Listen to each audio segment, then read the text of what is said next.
Alright, now these strings are the trickiest, the ones without winding.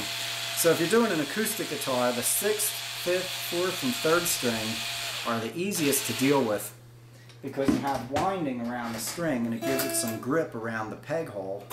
And they didn't tie this one, did they?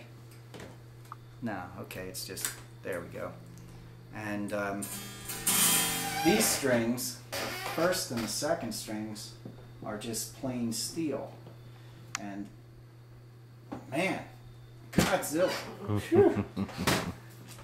So you got to be careful if you pull those strings out with a tool like that because you don't want to squeeze. I'm not squeezing the peg real hard. I'm only pulling up. There. You know, because you could crush those. They're only plastic. Crush them like a bug. Okay, and once again,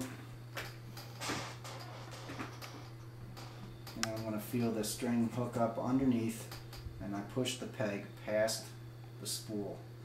And if you can get in close, I don't know how close we can see, but you can actually see the winding of the string is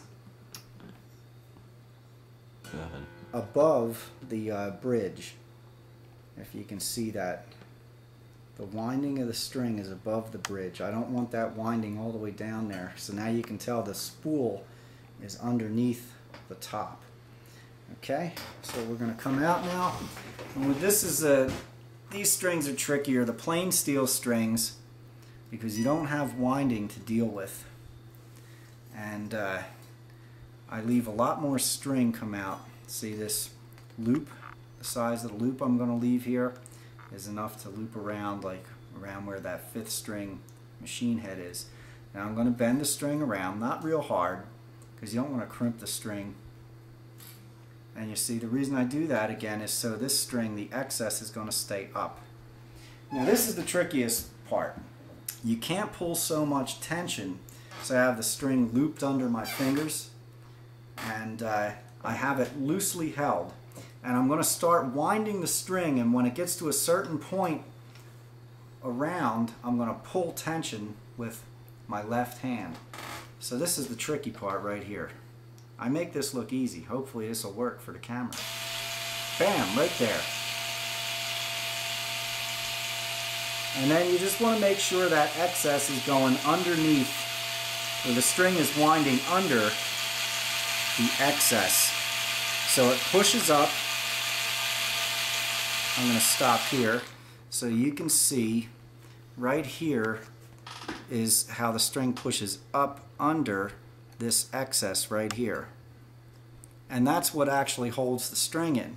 You don't want to be tying it around and all that stuff, because then when you take it off, if you tie the strings on and you want to change the strings fast, I mean, it's like really hard to get the strings off. You know, you got to cut them and stuff like that, and you don't need that. You just want to change them real quick. I'm going a little extra slow here so we can just see what's going on. You need at least, I always recommend at least 3 or 4 windings. I have a lot of windings on this one just so you can see more windings around the peg. Okay, and then again, if you can probably hear when I do this, you're going to hear the pitch went down a little bit because I pulled up on the string and it snugs it around the peg. If you just pull up with the tool a little bit before you cut the string.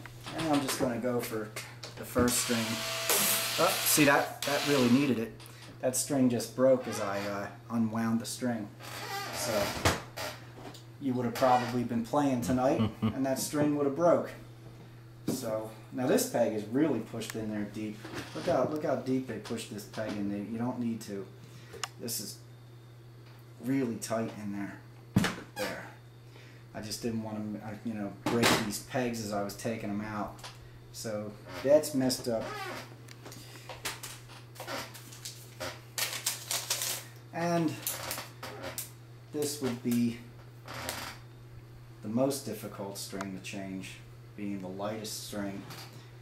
And if you're a person tending to have like road rage and stuff like that, if you haven't done this before, you know, I wouldn't recommend driving after this if it's something that's going to be too tedious for you.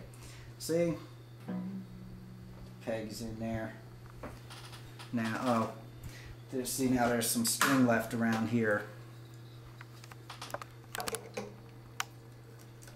Just got to pull them off there. Always make sure you throw those things out because you don't want to step on them. You step on them, they stick in your foot, they kill you, and you die. And it hurts too. So you make sure the string is going across. I'm going to wind it around so it's going across there. And I leave enough excess to loop around a couple times. And this is something that you do and you kind of get to know how much excess to leave. Alright, now again I'm going to hold it loosely until the string starts wrapping around, then I'm going to pull it tight, and you'll see me pull this tight now, like that. And then I just make sure I'm holding the string over so it winds underneath, and that other piece is just going to pop up like that and stay out of the way.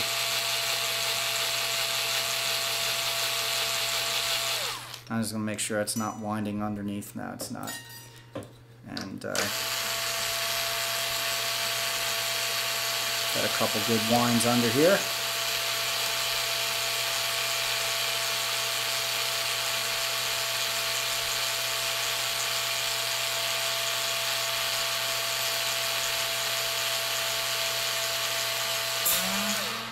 There you go. And that was the last string. We'll just tune it up real quick, so we'll leave the camera roll for the tune-up. Now you can see the pegs are not pushed in as far as they were when I first started this. You see the pegs are up.